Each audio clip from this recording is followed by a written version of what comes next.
नमस्कार दोस्तों, आज फिजिक्स के क्लास 10th के सेशन में मैं आप लोगों का स्वागत करता हूं। तो आज के सेशन में हम लोग रिफ्रैक्शन ऑफ लाइट का सेकंड वीडियो देखेंगे। तो ये सेकंड वीडियो है, अगर आप अपने फर्स्ट नहीं देखा है तो फर्स्ट ज़रूर देख लें।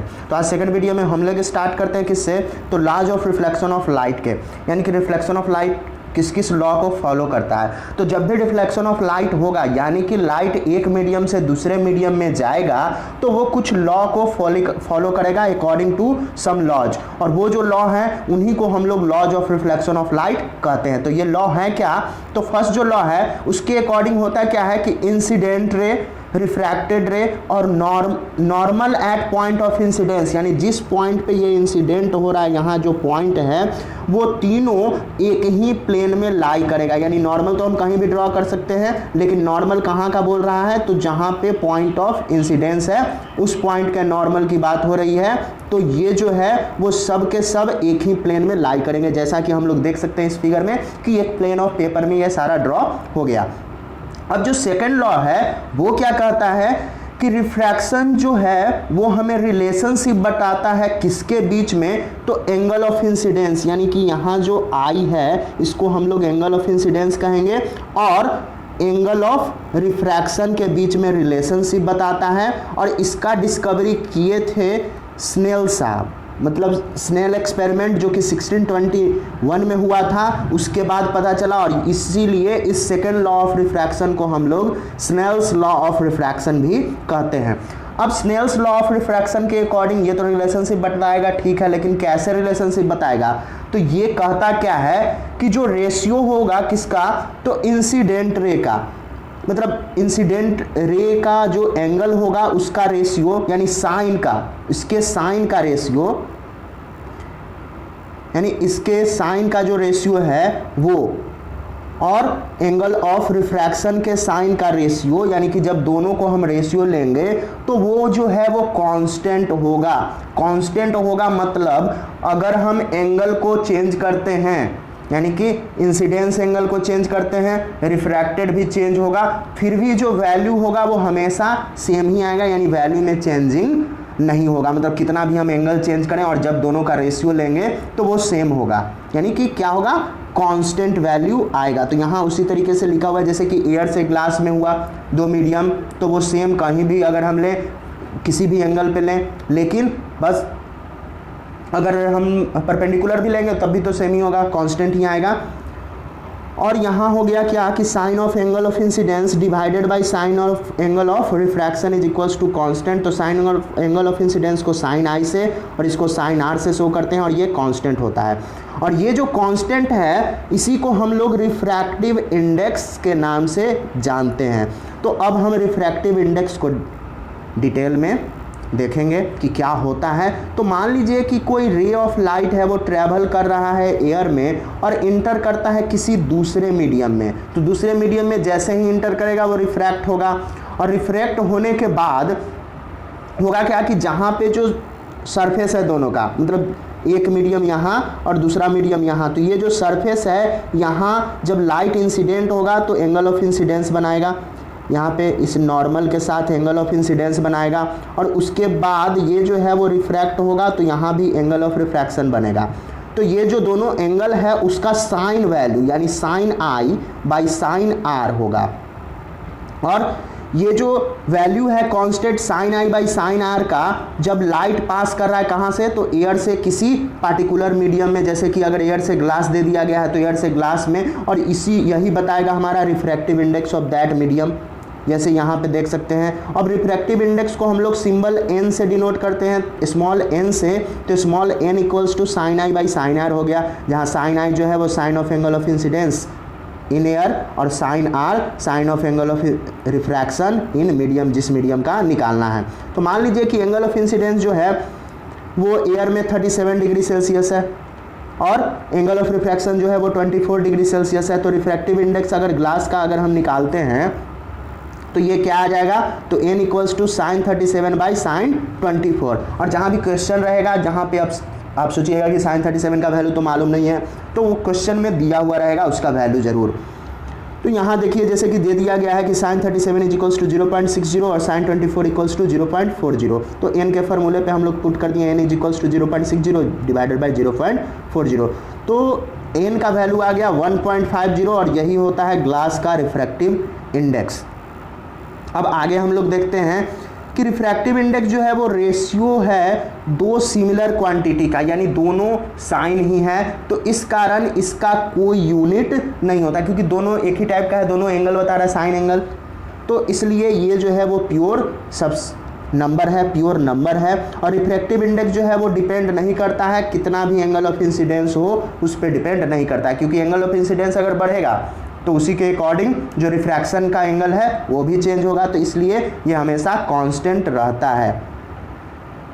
अगर हम कहें कि हम लोग कहते क्या हैं, तो जब भी हम sine i by sine r लेते हैं, यदि लाइट जो है वो कहाँ से पास कर रहा है, तो एयर से अगर ग्लास में जा रहा है तो हम लोग यहाँ पे जो एंगल ऑफ इंसिडेंस लेते हैं वो वैक्यूम टू ग्लास है, वैक्यूम टू ग्लास, लेकिन दोनों के जो वैल्यू है उसमें बहुत कम डिफरेंस है जो वैक्यूम में और एयर में, इसी के कारण हम लोग इसको इग्नोर कर देते हैं। आगे हम स्पीड के टर्म में देखेंगे तो वहाँ भी होगा, यहाँ एंगल जो है वो बहुत कम माइनर डिफरेंस होता है, इसलिए हम उसको इग्नोर कर देते हैं और एयर को ही लेकर के चलते हैं। तो जहाँ भी क्वेश्चन में अगर कहेगा कि लाइट रे जो है वो फ्रॉम एयर या फिर फ्रॉम वैक्यूम, दोनों में से कुछ भी लिख सकता है, तो दोनों को हम सेम समझेंगे। ये नहीं कि वैक्यूम में बोलेंगे कि वहाँ तो एयर होता ही नहीं है तो कुछ लाइट का जो एंगल वहाँ पे होगा वो चेंज होगा, तो वैसा नहीं है, क्योंकि वैक्यूम क्रिएट करना बहुत ही हमारे लिए मुश्किल है, तो इस कारण से हम एयर में ही ले लेते हैं क्योंकि नेग्लिजिबल डिफरेंस है। तो अगर एयर से किसी दूसरे मीडियम में जा रहा है तो यहाँ वो बेंड होगा या रिफ्रैक्ट करेगा कुछ एक्सटेंट तक, कुछ हद तक। तो कुछ मीडियम जो है वहाँ लाइट रे जो है वो ज़्यादा बेंड करता है दूसरे मीडियम से, तो जिसमें लाइट रे ज़्यादा बेंड करता है उसको हम बोलेंगे कि उसका रिफ्रैक्टिव इंडेक्स उस मीडियम का जो है वो ज़्यादा होगा। और यही हमें बताता है, मतलब रिफ्रैक्टिव इंडेक्स जो है किसी भी मीडियम का वो हमें बताएगा उसका लाइट बेंडिंग एबिलिटी, यानी कितने लाइट को वो बेंड कर सकता है। जैसे एग्जांपल के लिए अगर हम देखें कि रिफ्रैक्टिव इंडेक्स जो ग्लास का है वो ज़्यादा है किससे, तो वाटर से जो रिफ्रैक्टिव इंडेक्स जो ग्लास का है वो ज़्यादा है, तो इस कारण से जो लाइट रे है वो ज़्यादा बेंड करेगा कहाँ, तो एयर इनटू ग्लास में as compare to air into water. तो अब एक इसी से रिलेटेड एक क्वेश्चन है न्यूमेरिकल, उसको देख लेते हैं। तो रिफ्रैक्टिव इंडेक्स यहाँ हुआ क्या कि sine of angle of incidence divided by sine of angle of refraction, तो sine i by sine r. यहाँ एंगल ऑफ इंसिडेंस 72 डिग्री दिया हुआ है, यहाँ 40 डिग्री दिया हुआ है। क्वेश्चन में देख लेते हैं कि देखिए यहाँ क्वेश्चन में दिया गया है गिवन साइन 72 डिग्री का वैल्यू और साइन 40 डिग्री का वैल्यू, और कोई सब्सटेंस एक से इसका रिफ्रैक्टिव इंडेक्स निकालना है। तो एंगल ऑफ इंसिडेंस यहाँ दे दिया है और एंगल ऑफ रिफ्रैक्शन दे दिया है, और लाइट बीम कहाँ से जाता है, तो एयर से जा रहा है, यानी एयर से ये जा रहा है किसी मीडियम में। तो यहाँ एन का फॉर्मूला साइन 72 यानी कि एयर का divided by sine of angle of that medium, value यहाँ दिया गया है। तो इस वैल्यू को जैसे ही पुट करेंगे तो 1.48 आ गया। ये हुआ उस एक सब्सटेंस जो कि अननोन है उसका रिफ्रैक्टिव इंडेक्स। तो किसी भी सब्सटेंस का इस तरीके से हम लोग रिफ्रैक्टिव इंडेक्स निकाल सकते हैं। अब जब हम लिखते हैं तो रिफ्रैक्टिव इंडेक्स को केवल लेटर एन से लिख रहे हैं, लेकिन इसको जब हम फुल फॉर्म अगर इसको करेंगे कि हमें बस समझ में आ जाए, देख कर ही रिफ्रैक्टिव इंडेक्स का जो नोटेशन है उसी को देख कर के समझ में आ जाए कि किन दो मीडियम के बीच का ये रिफ्रैक्टिव इंडेक्स है, तो इसमें होगा क्या कि दो सबस्क्रिप्ट आएंगे नीचे, मतलब लोअर वर्ड्स में दो लेटर्स लिखे हुए रहेंगे और यही बताएंगे कि किन दोनों सब्सटेंस के बीच का ये रिफ्रैक्टिव इंडेक्स है, यानी किन दो मीडियम के बीच का रिफ्रैक्टिव इंडेक्स है।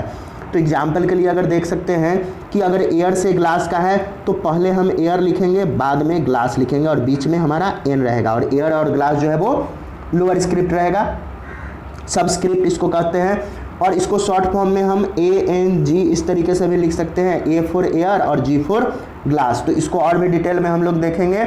अब ये जो है ग्लास का refractive index with respect to air, तो यहाँ refractive index and speed of light के अगर हम करते हैं कि रिफ्रैक्टिव इंडेक्स किसके कंपेयर में हम लोग निकालते हैं, तो स्पीड ऑफ लाइट में हम लोग अब रिफ्रैक्टिव इंडेक्स को निकालेंगे।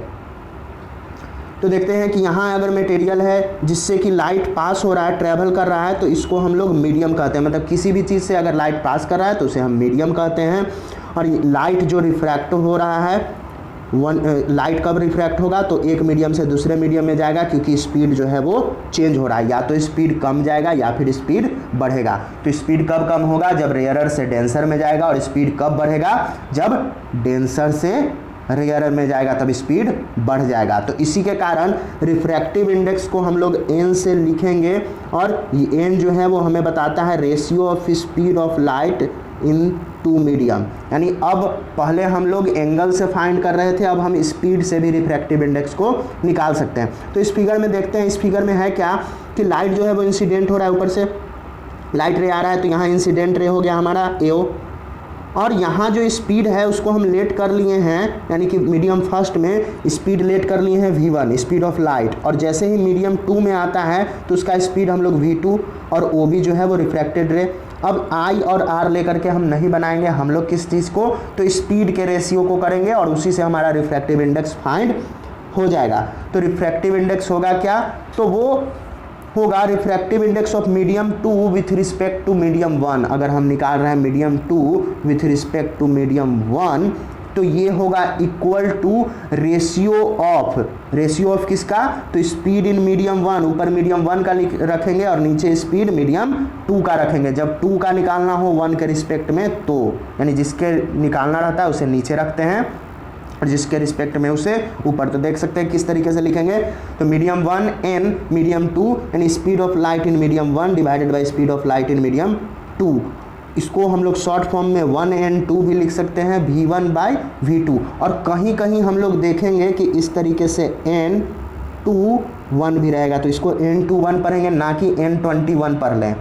तो n21 नहीं n21 है, यानी ये बता क्या रहा है कि स्पीड ऑफ लाइट यानी refractive index of medium 2 with respect to refractive index of 1। मतलब मीडियम 2 का रिफ्रैक्टिव इंडेक्स किसके कंपेयर में, 1 के कंपेयर में। और ये कैसे बताएगा, तो ऊपर में हम रखेंगे speed of light in medium 1 divided by speed of light in medium 2, यहाँ से हमारा ये फाइंड हो जाएगा। तो इस तरीके से हम लोग लिखते हैं। और जब लाइट जो है वो कहाँ से जा रहा है, तो एक मीडियम से, यानी अगर एक मीडियम से वो जा रहा है दूसरे मीडियम में, लेकिन जो यहाँ पे दोनों मीडियम है, दोनों में से कोई भी मीडियम वैक्यूम या एयर नहीं है। इसके अलावा अगर कोई मीडियम, दो मीडियम का हम लोग अगर देख रहे हैं रिफ्रैक्टिव इंडेक्स, तो ऐसे रिफ्रैक्टिव इंडेक्स को हम लोग रिलेटिव रिफ्रैक्टिव इंडेक्स कहते हैं। जैसे कि अगर वाटर और ग्लास का अगर एग्जाम्पल ले लें, तो यहाँ पे रिफ्रैक्टिव इंडेक्स हमारा निकल के आएगा। और जब लाइट जो है वो जा रहा है कहाँ से, तो वैक्यूम से किसी दूसरे मीडियम में, वैक्यूम या फिर एयर से किसी दूसरे मीडियम में, तो यहाँ जो रिफ्रैक्टिव इंडेक्स होगा उसे हम कहेंगे एब्सोल्यूट रिफ्रैक्टिव इंडेक्स। जैसे वैक्यूम से ग्लास में जा रहा है या फिर वैक्यूम से वाटर में जा रहा है, तो वो जो निकल के आएगा उसका एब्सोल्यूट रिफ्रैक्टिव इंडेक्स निकल के आएगा। और जब दोनों मीडियम होगा अदर देन वैक्यूम या एयर, तो वहाँ पे रिलेटिव रिफ्रैक्टिव इंडेक्स आएगा। अब हम लोग देखेंगे कि जो स्पीड ऑफ लाइट जो है वो वैक्यूम में और speed of light in air में कितना होता है। तो वैक्यूम में है 2.9979 इंटू 10⁸ मीटर पर सेकेंड, और वही एयर में देखें तो 2.9970। बिल्कुल माइनर डिफरेंस है।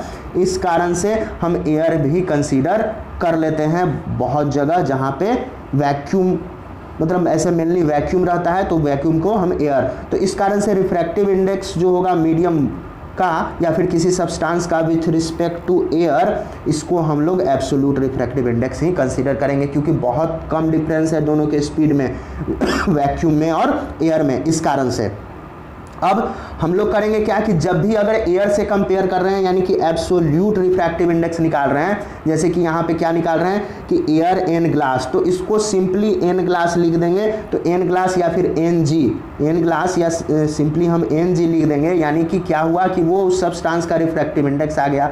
तो रिफ्रैक्टिव इंडेक्स किसके रिलेशन में, तो एयर के रिलेशन में या फिर वैक्यूम के रिलेशन में। तो यहाँ हम लोग देख सकते हैं इस तरीके से दिया हुआ है कि रेशियो जो है speed of light in air to the speed of light in that medium, इसको हम लोग रिफ्रैक्टिव इंडेक्स उस मीडियम का रिफ्रैक्टिव इंडेक्स कहते हैं। तो यहाँ speed of light in air हो गया, नीचे में speed of light in that medium हो गया। अब इसको इस तरीके से शो करेंगे ng केवल, यानी एयर लिखने का ज़रूरत नहीं है, यहाँ से अंडरस्टूड है कि यहाँ एयर हम लोग ले लिए हैं।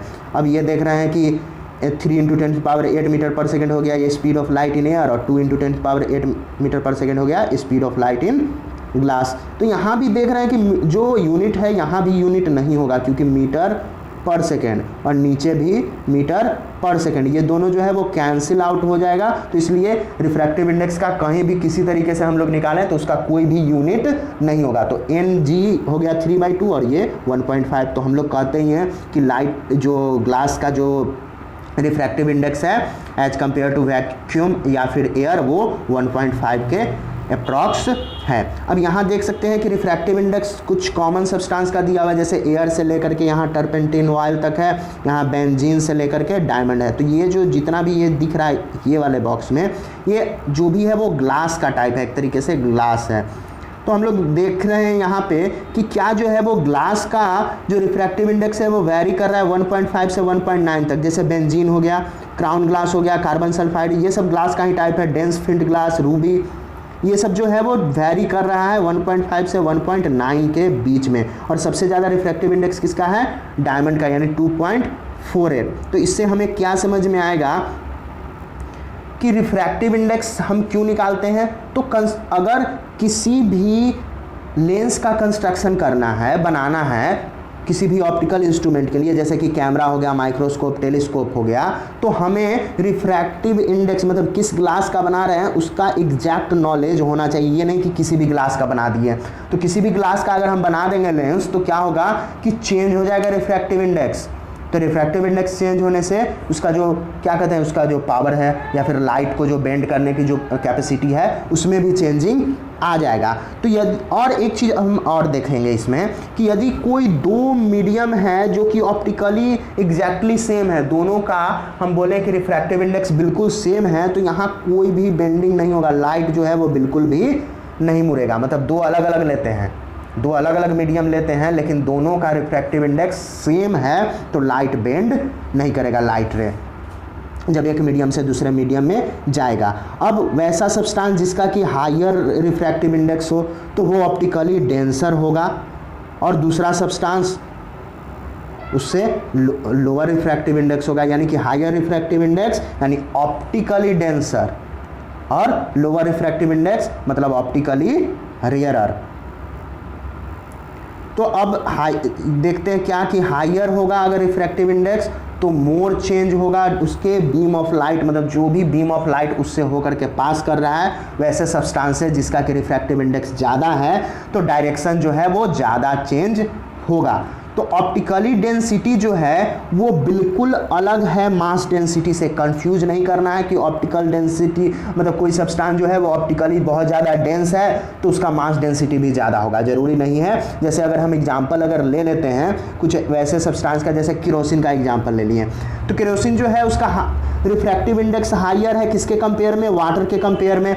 हम लोगों ने बॉक्स में देखा था, यानी कि ये ऑप्टिकली जो है वो डेंसर है ये substance as compare to water. लेकिन अगर मास डेंसिटी की बात की जाए तो मास डेंसिटी जो वाटर का है वो ज़्यादा है केरोसिन से, तो दोनों इक्वल नहीं होगा। अब हम ऑप्टिकली के साथ रेयरर मीडियम और डेंसर मीडियम ऐड करेंगे आगे जो भी होगा, तो ऑप्टिकली रेयरर मीडियम और ऑप्टिकली डेंसर मीडियम बोलना है। अब रिफ्रैक्टिव इंडेक्स जो है वो लाइट अगर जा रहा है एक मीडियम से दूसरे मीडियम में और कोई लाइट अगर दूसरे से पहले में आ रहा है तो दोनों का जो रिफ्रैक्टिव इंडेक्स होगा वो एक दूसरे के रेसिप्रोकल के इक्वल होगा। यानी कि अगर यहाँ n हमारा निकलता है क्या, तो n अगर 2 है तो ये इक्वल होगा 1/n12 के, ये मतलब रेसिप्रोकल होगा। तो इसको इस फिगर से हम लोग समझते हैं, देख लेते हैं यहाँ इस फिगर से। तो यहाँ जो है वो देख सकते हैं डायरेक्शन ऑफ लाइट कि मीडियम 1 से मीडियम 2 की ओर जा रहा है, और यहाँ डायरेक्शन मीडियम 2 से मीडियम 1 की ओर लाइट रे जा रहा है। तो जब दोनों का हम लोग निकालेंगे क्या रिफ्रैक्टिव इंडेक्स, तो यहाँ रिफ्रैक्टिव इंडेक्स 1n2 तो v1/v2 स्पीड क्योंकि उसी हिसाब से लेंगे, और यहाँ 2n1 तो v2/v1, और यहाँ से भी हम देख सकते हैं कि एक दूसरे का रेसिप्रोकल है। और नहीं तो यहाँ अगर हम लोग किए और जब दोनों को इक्वेट किए तो इस तरीके से ये आ गया। यानी medium 1 and medium 2 is equals to 1 by medium 2 and medium 1। तो यहाँ देख रहे हैं कि मीडियम 2 पहले आया है, यहाँ मीडियम 2 बाद में आया है इनके, तो वो रेसिप्रोकल होगा। उसी तरीके से एयर और ग्लास का जो है वो रेसिप्रोकल होगा, ग्लास टू द एयर, यानी कि अगर कोई लाइट रे इंसिडेंट हो रहा है एयर से ग्लास में जा रहा है तो उसका रिफ्रैक्टिव इंडेक्स, और कोई लाइट रे ग्लास से एयर में आ रहा है तो उसका जो रिफ्रैक्टिव इंडेक्स होगा वो दोनों एक दूसरे के रेसिप्रोकल होंगे। तो आज के वीडियो के लिए बस इतना ही। इससे रिलेटेड जो भी क्वेश्चंस हैं, जो न्यूमेरिकल्स हैं, वो आप सॉल्व कर लीजिएगा। और थर्ड वीडियो में हम लोग refraction of light by spherical lenses पढ़ेंगे। तो धन्यवाद।